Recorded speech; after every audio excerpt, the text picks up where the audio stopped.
Dari dua epos yang berbeda, terukir kisah tentang dua pahlawan kera yang sangat mirip. Keduanya lahir dari keajaiban alam, sama-sama memiliki kekuatan ilahi, sama-sama memiliki kemampuan terbang, dan mengubah wujudnya sesuka hati. Mereka sama-sama menjadi pahlawan, pengabdi yang setia. Yang satu berasal dari Wiracarita Ramayana, yang lain dari epos perjalanan seorang biksu ke barat di Tiongkok.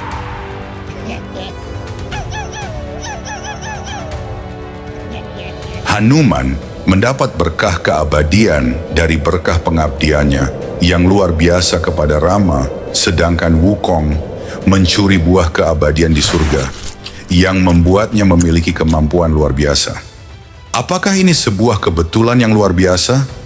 Atau apakah ada koneksi kuno yang menghubungkan mereka melintasi ribuan tahun? Atau sebenarnya dua pahlawan ini adalah tokoh yang sama? Video kali ini kita akan menyingkap rahasia yang tersembunyi di balik dua legenda terbesar ini. Mari kita mulai dari tanah Bharata di era Dwapara Yuga.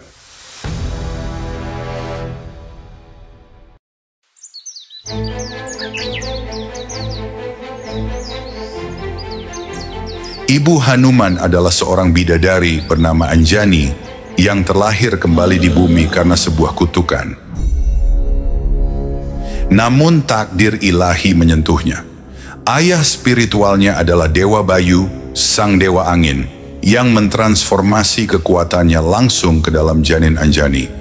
Hanuman sendiri adalah manifestasi dari anugerah Dewa Siwa atas keteguhan doa Anjani. Sejak kelahirannya, kekuatan Hanuman sudah tak terbendung hingga ia pernah mencoba menelan matahari karena mengira itu adalah buah yang matang. Tindakan kenakalannya ini memicu kemarahan Dewa Indra yang hampir mengakhiri hidupnya.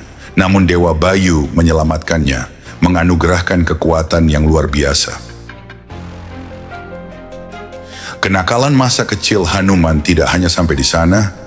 Dia bahkan pernah mengganggu tapa seorang resi yang membuatnya harus menerima kutukan untuk melupakan kekuatannya dalam sementara waktu.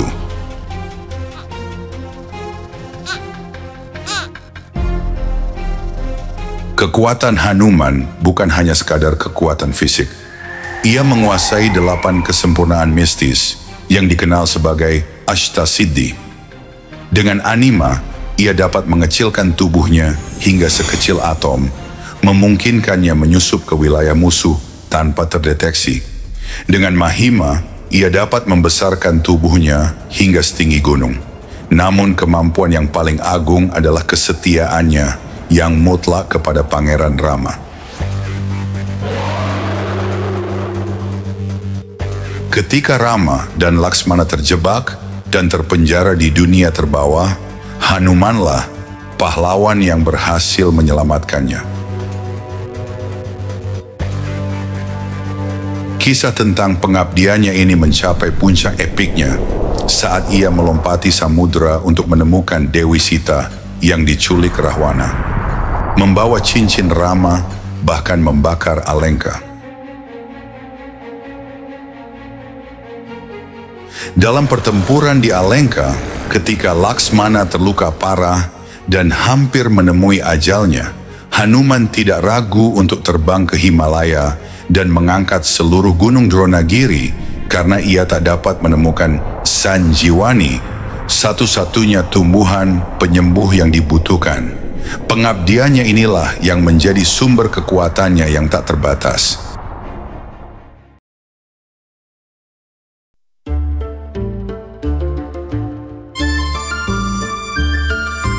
Sementara itu, di Tiongkok, takdir lain terukir.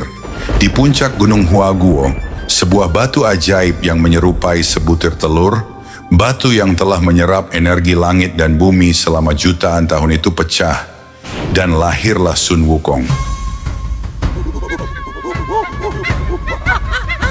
Tanpa orang tua, ia dengan cepat menguasai wilayah tersebut. Ia membuktikan keberaniannya dengan melompat ke air terjun untuk menemukan gua di baliknya. yang memberinya gelar Raja Kera. Tidak puas dengan kekuasaan duniawi, ia memulai pencarian keabadian. Ia mempelajari sihir dan menguasai 72 transformasi duniawi, sebuah kemampuan yang memungkinkannya berubah menjadi apapun yang ia inginkan. Dengan setiap helai rambutnya, ia bisa menciptakan klon dirinya sendiri. Dengan awan saktinya, Jin Do Yun, ia bisa menempuh jarak ribuan kilometer dalam sekejap mata. Namun berbeda dari Hanuman, watak Sun Wukong adalah agresif, pemberontak, dan haus kekuasaan. Ia mendeklarasikan dirinya sebagai pertapa agung yang setara dengan para dewa di surga. Wukong mencuri buah persik keabadian dan meminum anggur para dewa, menyebabkan kekacauan besar di istana langit. Kekuatan dan kesombongannya membawanya pada konfrontasi dengan Sang Buddha. Namun ia dikalahkan bukan oleh kekuatan, melainkan oleh kebijaksanaan. Sang Buddha menjebaknya di bawah telapak tangannya, memenjarakannya di bawah gunung selama 500 tahun. Namun hukumannya tidak berakhir di sana. Untuk memastikan kekuatannya yang liar tidak lagi mengancam, Bodhisattva Guanyin memberikan sebuah ikatan kepala emas kepada Biksu Tangsanzang. Ikatan ini ditempatkan di kepala Sun Wukong dan dikendalikan dengan mantra khusus. Setiap kali ia mencoba memberontak atau tidak mematuhi sang biksu, ikatan itu akan mengencang, memberikan rasa sakit yang tak tertahankan, dan memaksa Sun Wukong untuk tunduk. Ini adalah simbolisasi dari kekuatannya yang kini harus dikendalikan oleh otoritas spiritual. Sebuah perbedaan mencolok dari Hanuman yang dikendalikan oleh kesetiaannya sendiri.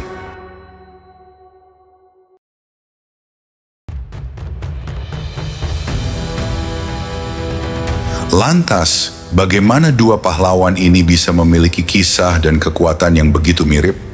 Jawabannya terletak pada sebuah peristiwa nyata yang mengubah sejarah dan sastra. Pada abad ke-7 Masehi, seorang biksu legendaris bernama Xuanzang memulai perjalanan epik dari Tiongkok ke India. Perjalanan tersebut tidak hanya tentang jarak, melainkan tentang bahaya, melintasi gurun yang ganas, menghadapi bandit, dan menyeberangi pegunungan yang curam. Selama 17 tahun, ia tidak hanya mengumpulkan kitab suci Buddha, tidak hanya belajar dari Mahawihara Nalanda, tetapi juga mendengar berbagai kisah dan wiracarita lokal, termasuk Ramayana dan petualangan heroik Hanuman.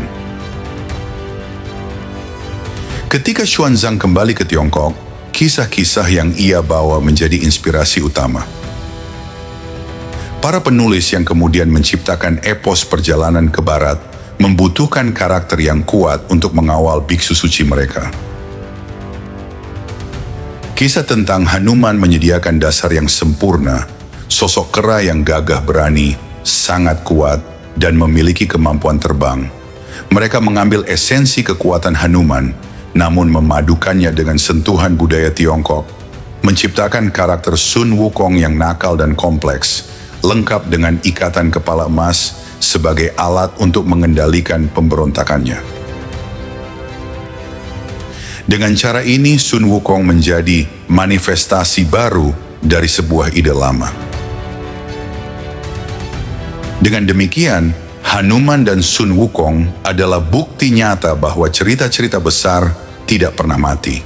Sun Wukong bukanlah tiruan, melainkan reinkarnasi spiritual dari Hanuman. Keduanya adalah cerminan abadi dari sifat pahlawan, yang membuktikan bahwa kisah-kisah hebat dapat melakukan perjalanan, berevolusi, dan terlahir kembali dalam bentuk baru, menghubungkan budaya, dan menginspirasi generasi demi generasi.